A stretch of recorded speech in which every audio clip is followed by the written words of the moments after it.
स्वातंत्र्याच्या 77 वर्षांनंतरही अमरावती जिल्ह्यातील मेळघाट सारख्या आदिवासी बहुल भागातील नागरिकांना हंडाभर पाण्यासाठी दररोज संघर्ष करावा लागतोय। जिल्हा परिषद प्रशासनाच्या वतीने दरवर्षी मेळघाटातील खडीमल या गावात टँकरने पाणी पुरवठा केला जातो। दररोज टँकर या ठिकाणी येतो आणि गावाबाहेरील विहिरीत पाणी टाकतो। त्यानंतर हंडाभर पाण्यासाठी या ग्रामस्थांचा संघर्ष सुरू होतो। लहान मुले, वृद्ध, महिला आणि पुरुष विहिरीवर पाणी भरण्यासाठी आपला जीव पणाला लावून पाणी भरताना दिसतात। दरवर्षी अशीच विदारक परिस्थिती मेळघाटात अनेक गावांना पाहायला मिळते। सरकार, प्रशासन स्वातंत्र्याच्या एवढ्या वर्षांनंतरही या ठिकाणी कायमस्वरूपी पिण्याच्या पाण्याची व्यवस्था करण्यात अपयशी ठरले, हे चित्र यावरून दिसून येते। 10-12 वर्ष झाले आमच्या हिरी आटते तर आम्हाला पाणीच नाही राहते। टँकर येऊन राहिले म्हणून आता पाणी थोडंसं काही आम्ही चांगलं पिऊन राहिलो, नाही तर आमच्या गावात निरा पाणीचंच टेन्शन आहे आम्हाला। काय टँकर कुठे येतो?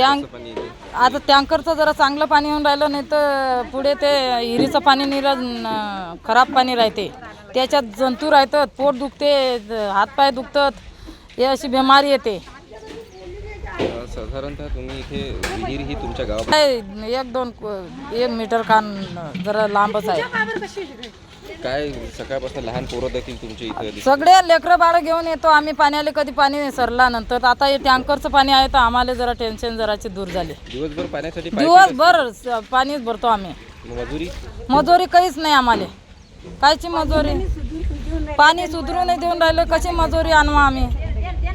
संसार चालवायचा कसा सांगा ना आता। नाव विमला आहे माझं।